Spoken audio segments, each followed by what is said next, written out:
Hello, I'm at my favourite local hill again, and I think I just worked out one of the reasons it makes me feel so good coming up here is because of the wide open views. I'm hoping you can see behind me. It's not a particularly clear day, so you can't see a long way into the distance, but you can see in all directions.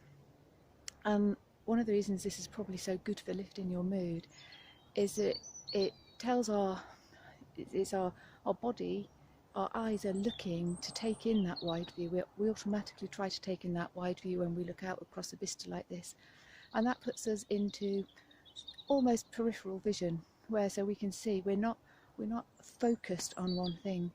And this is one of the ways in which we can use the mind-body connection to help ourselves feel better and more secure, to feel less anxious. Because in the olden days, if you think about when we were hunters, most people talk about cavemen and dinosaurs, so I might as well do that. So when you were a caveman, if you can imagine that if there was no danger around you, you'd be looking all around, looking for berries, maybe little bits of prey that you could catch, but you just have a nice wide open gaze. The moment that saber-toothed tiger appears, you're going to be totally focused on that, so your vision will narrow and you're just focused on one little thing.